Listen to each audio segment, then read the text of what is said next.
I'm standing in front of this giant soup, trying not to look like I'm overthinking it, which is difficult, because Lewis has already told everyone to be on their best behaviour. Gus has reminded me one bad ingredient can ruin the whole thing. Caroline sounds way too suspicious, and Jazz doesn't even want any before I've added my ingredient. That's enough to take me from slightly uneasy to quietly paranoid, especially when I think about the strange collection of things I've brought in my backpack. And it's not like I can easily forget what happened last year.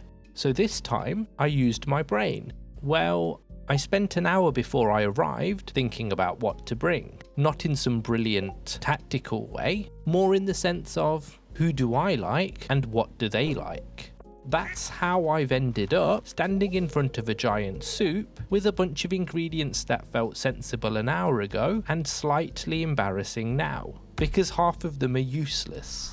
Look, I didn't think a jade would go in a potluck soup, but this is Stardew. It felt like the sort of place where that might somehow work. It doesn't. The cooked meals can't go in either, so out of everything on my farm, I've basically turned up with a tulip and a bottle of wine. What about the sweet pea? Well, that was just waiting at the bus stop when I walked by. It seemed rude not to pick it up.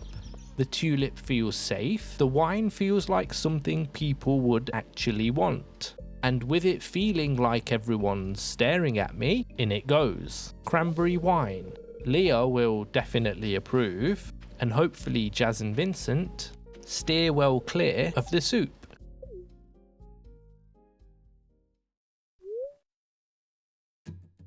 When I get back from the luau, the farm's still waiting exactly where I left it. The backpack needs emptying, the coffee kegs need reloading, the mayo machines and cheese presses need checking.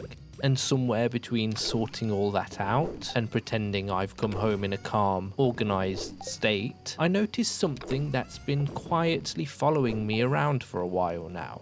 I'm always low on coal. Now, coal isn't the kind of problem that sounds dramatic when you say it out loud, but it's exactly the sort of thing that can become annoying enough to keep turning up. Because coal means bars, bars mean machines, machines mean money. And money has a way of making even the boring materials feel like they matter more than they should. So I build a couple of charcoal kilns, which feels sensible, right up until I put them down and immediately realise they're in the way. That used to be the kind of thing that could sour a whole evening. Now it just means I found tomorrow a little job to do.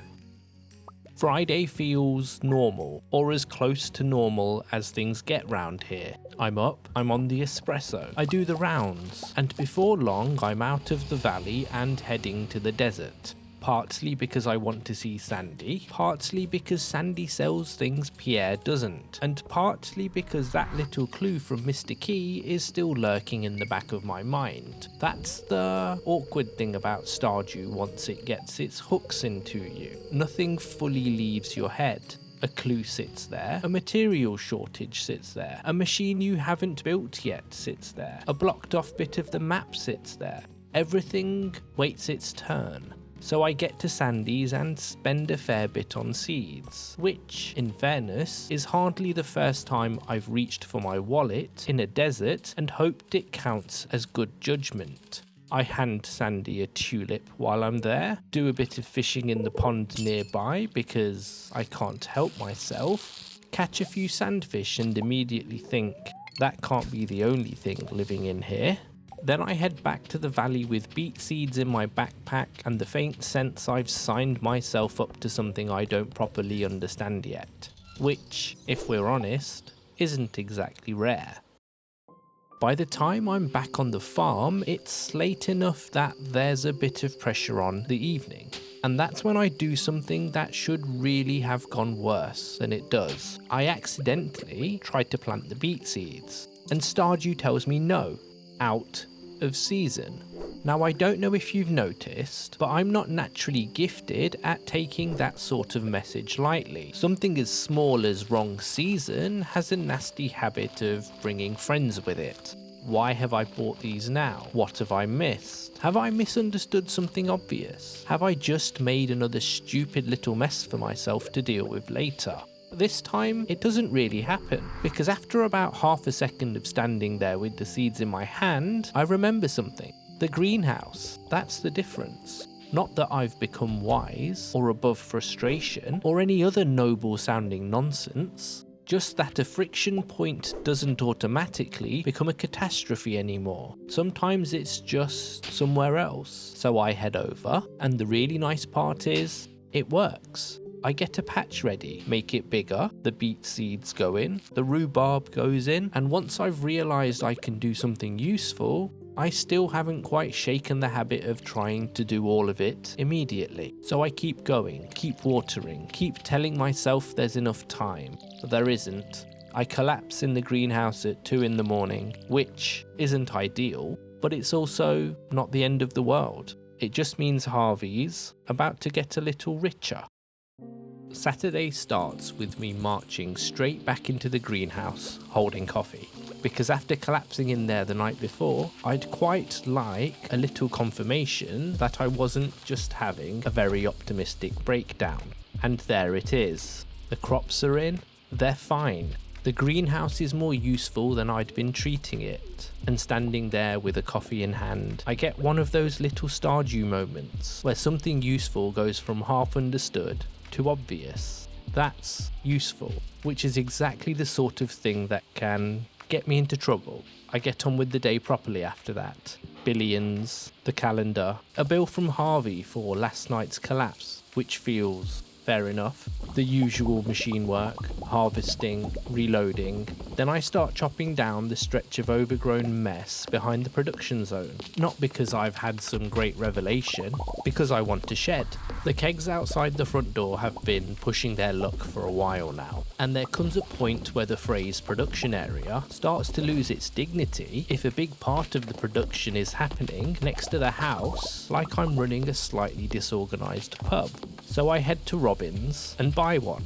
A shed is the kind of purchase I can justify to myself very easily. It's practical, it tidies something up, it creates space. And space on a farm like this has a way of feeling valuable before you've even decided what it's for.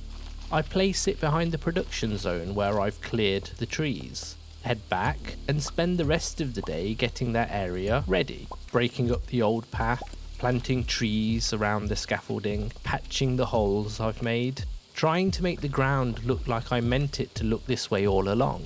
That's what I like about the end of Saturday. Not that the work is finished, it isn't. The shed is just scaffolding at this point. The area around it still needs sorting.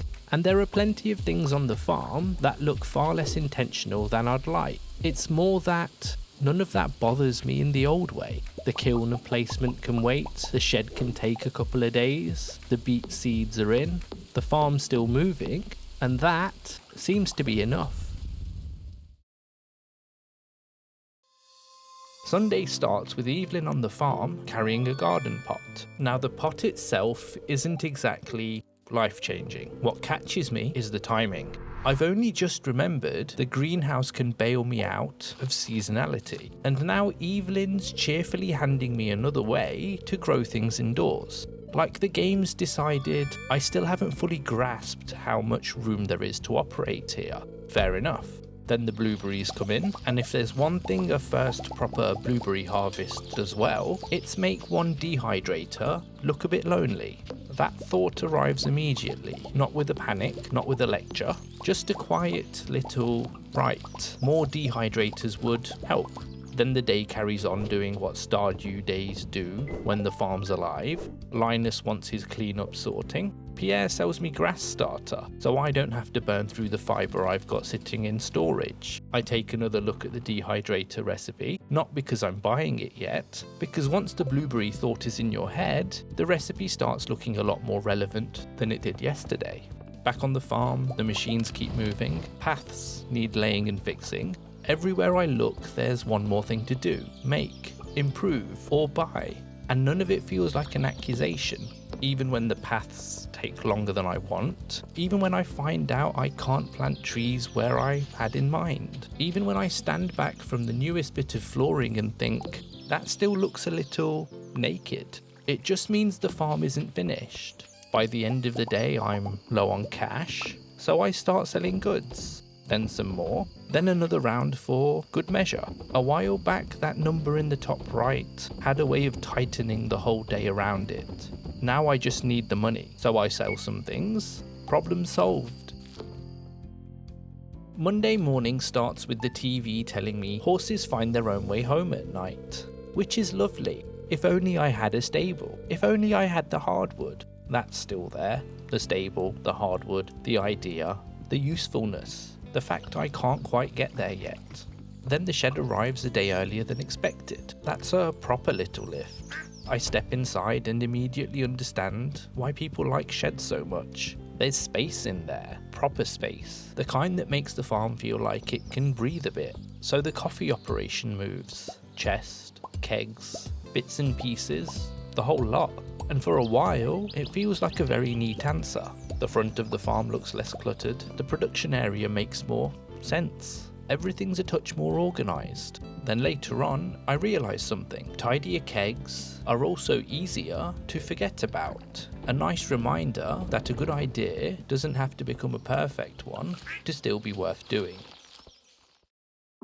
Then I have a thought involving the slingshot. Whenever I say that sentence out loud, things tend to go one of two ways. And this one doesn't go the exciting way. I head to the mines with stones, bombs, and what I'd call misplaced optimism. The stones load into the slingshot, the bombs don't. Which is a shame because that would have been extremely useful and slightly irresponsible. So I spend a bit of time in the mines with a weapon that turns out to be underwhelming and a growing sense that I'm doing things the slow way. That's when it clicks. The mines haven't changed, I have, or at least the way I look at them has. So I leave, head to the quarry, start using bombs properly, and very quickly remember there are quicker ways to gather materials than the ones I first got comfortable with. That thought tends to land a lot better than it used to.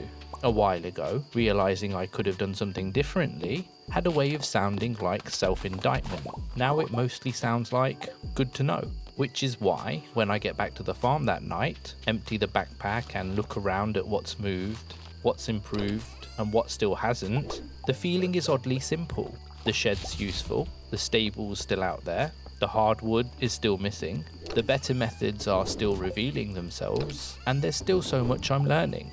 Only now that thought doesn't quite bite like it used to. Tuesday's rainy, which doesn't help. Rain has a way of making the farm look flatter than it did in your head, and that becomes relevant later. The day starts normally enough, espresso, the usual rounds, machines, animals, greenhouse, blueberries, and there it is again, that quiet little thought from Sunday. One dehydrator isn't really enough. It hasn't gone away. If anything, the pile of fruit's making it clearer. So I head to Pierre's, not because I'm in a panic, not because one dehydrator is some kind of disaster, it's just obvious now. The blueberries are here, the fruit keeps coming, more dehydrators would help, so I buy the recipe. On the way back, I spot the dino egg in storage. That's another one of those things that can start to feel bigger the longer you leave it. Not because it's actually complicated, because once something's sat around for long enough, it starts to pick up a bit of weight. This time, I don't let it. I pick it up, put it in the incubator, done. No ceremony, no internal debate, no weird sense that I'm handling something sacred. Then it's back to the dehydrators, I grab the materials, build 3 more, set them down, load them up with blueberries. There's something satisfying about that. Not in some grand way, just in the sense that the farm still has cleaner versions of itself available, and I can still move towards them without behaving like I'm defusing a bomb. The rest of the day gets spent trying to improve the look of the new farming zone. Flooring, trees, bits of order. The kind of job that feels like it should end with me standing back, nodding, and thinking, yes, that's better. Instead, after a few hours in the rain, I'm not even sure it is better. Maybe the weather's making everything look dull. Maybe I've overdone it. Maybe I'm just not very good at making things look intentional once they stop being useful. Hard to say. So I stand there in the rain, looking at what I've done, and the strangest thing is, that's fine. Not ideal, not satisfying, just fine. Then I wander over to the barn, have a think about the grass situation, try to improve that too, and produce something that's probably best described as another botched job. Again, not disastrous, not elegant, just something I'll likely revisit later, which feels like a Tuesday should. A few cleaner systems, a couple of decisions made, a patch of farm that may or may not look better, and nothing in it gets the chance to ruin the day. Wednesday starts by reminding me the farm does, in fact, work. The bee houses finally make a bit more sense. The flavoured honey isn't random, the flowers just need to be close enough. Useful systems, small flaws. The cows are all in the grass area too, which is nice, though looking at it, I can already tell it won't last. Then there's the shed. The coffee kegs being in there are tidier, no question. The front of the farm looks better for it. Only tidy has its drawbacks, because when the kegs are tucked away in their nice, sensible little room, they're also easier to forget about. And that's exactly what happens. I'm halfway through the day and I can't remember when I last loaded the kegs. So I head down, load them up, and realise I've made one of those improvements that solves one problem and quietly invents another. Not a serious one, just enough of one to think, right, I'll need to work around that. Things are better, they're just not final. Later on, the future starts lining itself up in front of me. At Marnie's there's the auto grabber, still useful, still tempting, only now it's sharing space with the animal catalogue, which looks interesting in a completely different direction. Then Krobus, the Star Drop, the Return Scepter, both of them sitting there with the sort of price tags that make them feel less like purchases and more like entire phases of life. Then Willy and the Fish Smoker, which is why hardwood still manages to annoy me without even being in the room. The options are still there, the better versions of life on the farm are still there, the next systems, the next purchases, the next little improvements, still waiting. I look at them, think about them, then keep walking, because none of it has gone away. Things aren't getting smaller, there are still too many things I could buy, build, improve, or chase. It just doesn't sound like an emergency anymore. So I grab whatever I find at the beach, and after everything else this week has offered me, machines, layouts, shortages, recipes, purchases, little improvements with their little drawbacks, that feels like the best thing. Not because it fixes anything, because it doesn't. I spend some time with Leah, then walk her back to her cabin, and that's where the day settles. Not on a machine, not on a purchase, not on some perfect new layout. Just the kind of stretch of time that would have once been much harder for me to leave unmeasured. Just me walking Leah to her cabin. I end the night doing one more little job, moving chests, shifting things round, loading the kilns before bed. Nothing dramatic, nothing that finishes the farm. There's still more to build, more to buy, more bits of this place that haven't opened up yet. Only now, that doesn't sound like a list of problems. It just sounds like tomorrow.